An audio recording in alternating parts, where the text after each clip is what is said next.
Hi hairstylists, it's Kayleigh Jane here from the LHAA, and today we're going to be looking at the pH scale and how it affects our colouring products and the hair as well.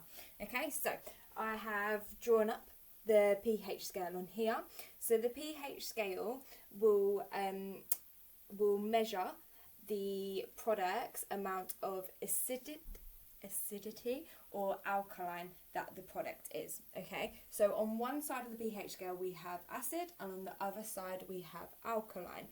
Acid and alkaline do different things to the hair, so it's important to know where the which number is our acidic side and which number ranges for our alkaline side as well. Okay, so it's important to know where the hair and the skin pH level is, and it's also important to know what the neutral is, what pH range is our quasi-permanent colours, our semi-permanent colours, our permanent colours and our lighteners, to see where they sit and what they're actually going to be doing to the hair. So the first thing that we're going to be looking at is which side is acidic and which side is alkaline. So on our pH scale you'll see that we have got 0 to 7, and then we've got 7 to 14 here, and then I've inputted just the little numbers in between to fill out the pH scale. So on our side, this side here, this is actually acidic. So this side, I'll pop on the top, is acidic. Okay, and our acidic will measure on the pH scale from 0 to 6.9. Okay, so it measures from 0 to 6.9. So that's for our acidic. We have then number 7. 7 is actually neutral. So it has a neutral in neutral part of your acidic and your alkaline. Okay, so it's not one or the other, it's just neutral. So I'll pop that above. And then from 7.1 to 14 is actually our alkaline side.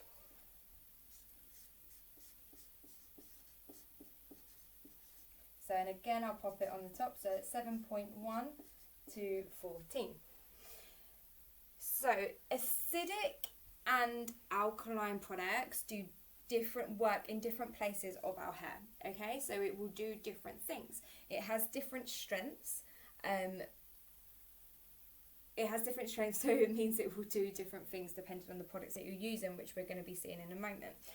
So for the most important thing to first figure out is where about the hair and the skin sits on the pH scale.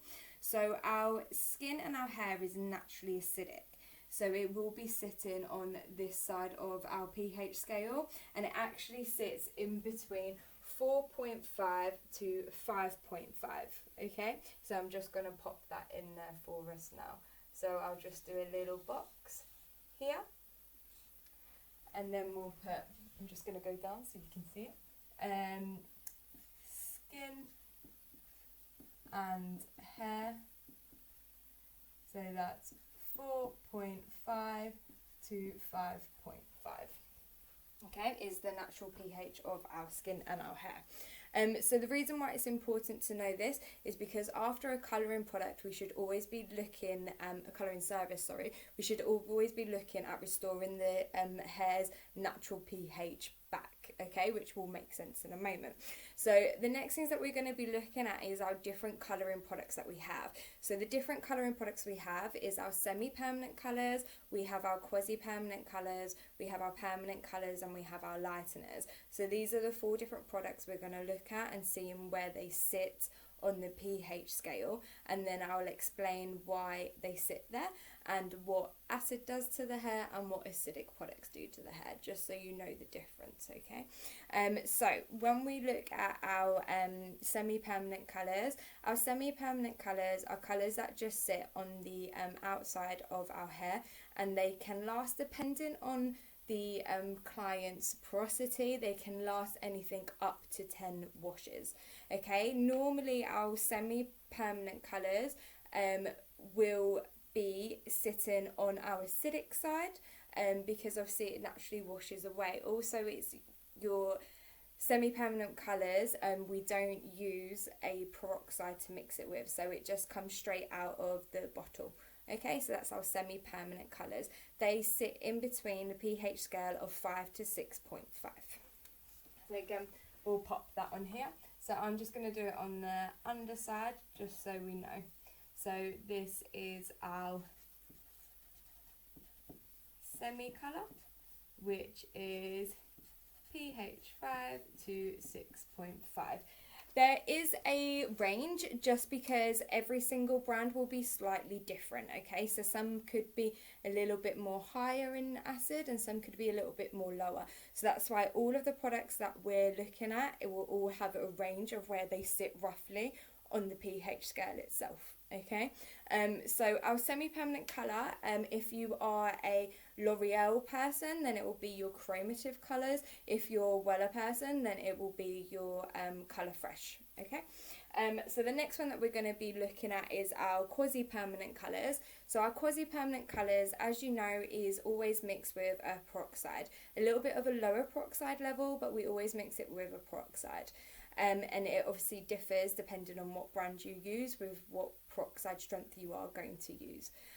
Our quasi-permanent colours, depending again on the brand, can last anything up to 24 washes. So our quasi-permanent colours will be working on the outside of the cuticle, just inside the cuticle, and just on the edge of our cortex. Some of them may penetrate a little bit deeper into the cortex, depending on the porosity and the healthiness of the hair. So our quasi-permanent colours normally sit on the pH scale in between pH 6 to pH 8. So again, we'll do it on top. So here to pH 8, and this is the quasi colour. So that's pH 6 to pH 8. Again, it will all depend on the brand that you're using, and what kind of strength their quasi-permanent colour is, where they're going to be sitting. We then also will be going on to our permanent colours. Obviously, our permanent colours will be working into our cortex, so it's going to be that little bit stronger for it to enter into the cortex for us. Okay, I've just realised I've put black pen on my face. So our permanent colours sit on our pH scale between pH 8 and pH 10. Okay, so again, pH 8 to pH 10. So this is our permanent colour. So pH 8 to pH 10. So you will see that our permanent is more on our alkaline side. Another colouring product that actually sits in between pH 8 and pH 10 is also our lightener. So as you know, the lightener will get the hair lighter and lighten it as much as it possibly can without causing any damage, as long as you follow the manufacturer's instructions. So again, I'll pop underneath here, lightener. So that's the four main colouring products of where they are sitting on the pH scale. You will notice with the pH scale is that the colours that sit on the acidic side, like our quasi-permanent colours and our semi-permanent colours, they are the colours that we would select for toning hair after it has already been lightened from a permanent colour or from a lightener itself, okay? They'll also be used to refresh in colour, maybe adding a little bit of oomph when our hair fades out, as it does over time. And also what you'll notice is that our permanent colours and our lighteners are alkaline based. So when you think about that, you have to think about the acidic products don't have the ability to open up the cuticle enough to enter into the cortex, but our alkaline products with the addition of peroxide has the ability to open up the cuticles further enough for the colour molecules to enter into the cortex, okay? So when we are toning after a colour, always make sure that you are selecting an acidic based product. So acidic based products, what it has the ability to do is to either A, change the tone of the hair, either the natural hair or the artificial hair, and it also has the ability to be able to darken the natural hair or the artificially coloured hair. So acidic products will either change the tone or will darken. So again, I'm going to pop this up here. Okay, so acidic can change tone and darken. So they are the main things that our acidic colours are doing. When we look at our alkaline based colours, so alkaline, as they're further up, you can see that they're permanents and they're lighteners. So the alkaline based products will have the ability to lighten the hair, to change the tone, and also to darken. So they just do that extra thing, which is to lighten the hair. Okay, so we lighten,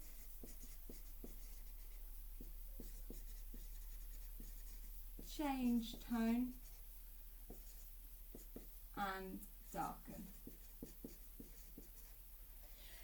So if you can, one thing that you will see, let me move out this way, is that all of our colouring products are much higher than what our hair and our skin naturally sits at. Okay, so you will see that it's higher. So what's really important to do is that after any colouring service, we need to, as colourists, we need to make sure that we are restoring the hair's natural pH. So if you have a look here, we can see that our lighteners and permanent colours are on the pH value of 8 to 10. With them being so much higher than what the skin and hair is, we need to stop that colouring from going and restoring that pH back. So how we do that is by using what we call an antioxidant. Okay, so an antioxidant will be your best friend. I love them. So we use antioxidant.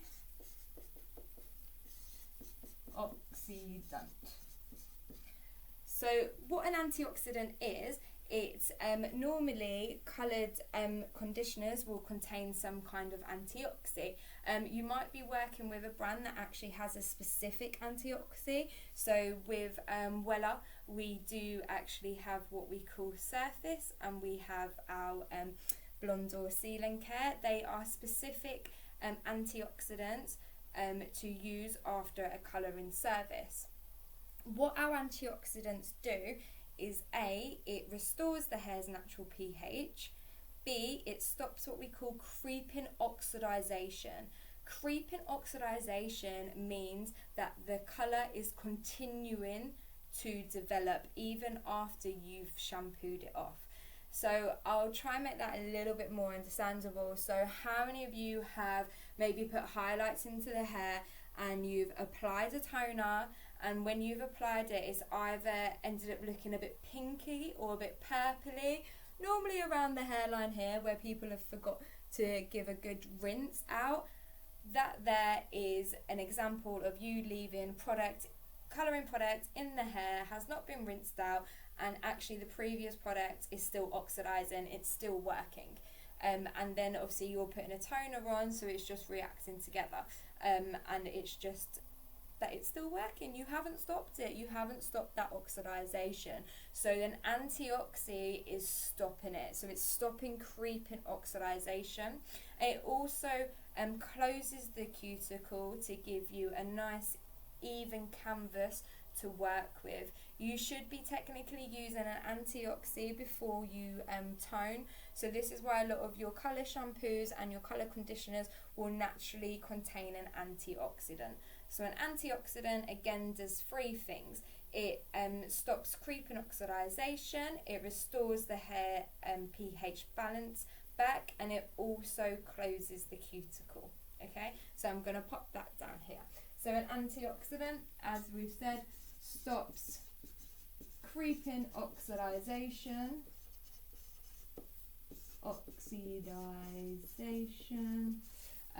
It also restores hair's pH, and it closes the cuticle. Okay, so the main points that we need to take from our pH scale session today is that we have an acidic side, we have an alkaline side. Your colouring products sit in a varied range of the pH scale depending on what the colouring product is. Anything that is acidic base, so our acidic base, which is on this side, has the ability to change tone and to darken hair. Anything that is on our alkaline side has the ability to lighten the hair, change the tone and darken the hair. And then we always need to make sure that we use an antioxidant to stop creep and oxidization, restores the hair's pH balance back to what it's meant to be, and it also closes the cuticle. So I'm hoping that going forward now you're going to start thinking about the colouring products that you're using and the effects that they're having on the hair, and making sure you're always using an antioxidant to restore the hair's pH balance back, to make sure that the cuticles are closed, the hair's looking shiny and healthy and beautiful. Thank you for listening. I hope you enjoyed.